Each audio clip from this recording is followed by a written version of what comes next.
Hey guys, it's KYT. Just wanted to do a quick video about something I'm passionate about. This is my plea to be careful out there, extra careful when you're consuming financial content. I mean, even on this channel, don't take everything I say as gospel.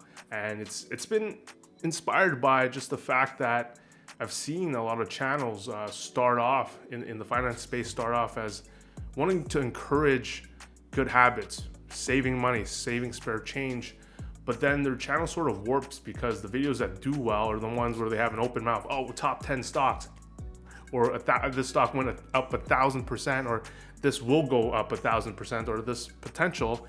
And it saddens me a little. It's like, what are we doing here? There's like a line here. Do we want people to be disciplined, or do you want people to chase the hype? And then these channels will have a paywall where they have buy and sell signals when they have relatively low experience. Some have less than a year experience in the stock market, but because they've been getting a lot of viewers, they start thinking that they can monetize that. Or they're selling a $99 stock market course, which is kind of crazy to me because I think the average viewer here are just starting from an amount between 0 to 1,000, and you're charging $99 for information that they can find on the web. It's kind of insane to me. And I just think there's a lot of misinformation that is being spread around. And I don't really necessarily blame that, because I think, like anything with a lot of variance involved, the stock market goes up and down and up and down.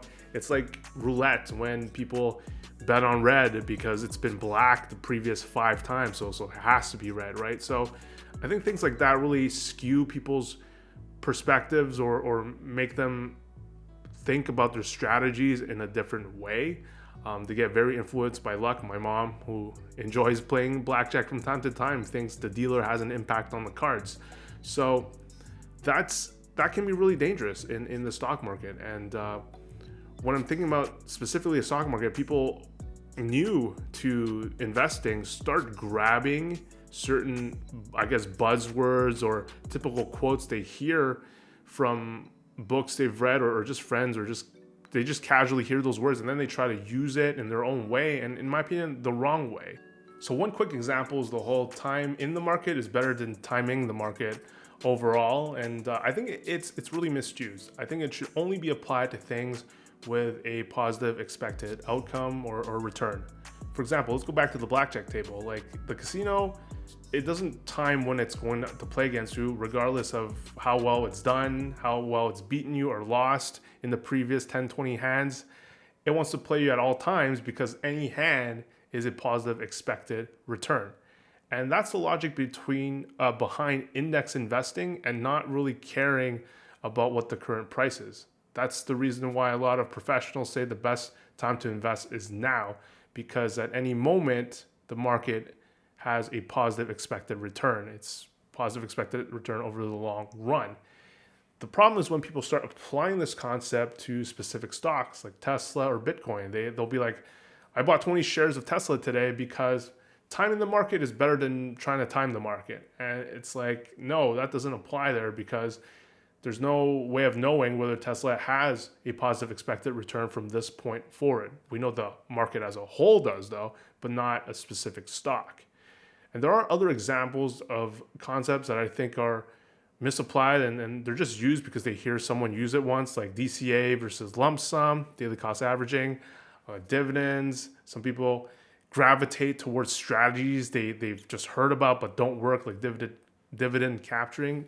And I'm trying to think of other stuff, but there's just a lot of things that people are getting wrong or using wrong. And then I see people in the comments like agreeing with the flawed logic, and it's like most people don't know what they're talking about. And I'm being honest here. I've talked to family and friends who may have had 20 years of experience ahead of me in investing, and maybe due to results they've had in the success or failure in the past that have completely skewed their perspective. Like for a lot of things, they actually don't know what they're talking about. I'm sorry to say if I'm talking about you, but that's the truth.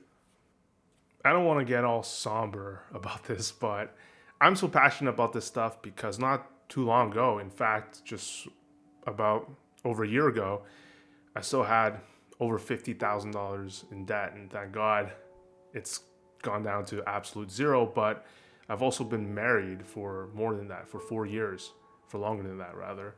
And those were some stressful times of where I was working like crazy. I was working my actual job. I was working after my actual job. I was working while my wife was sleeping. I was working during the weekends, to the point where my wife thought we that we were sort of roommates. We didn't really see much of each other or spend much time with each other.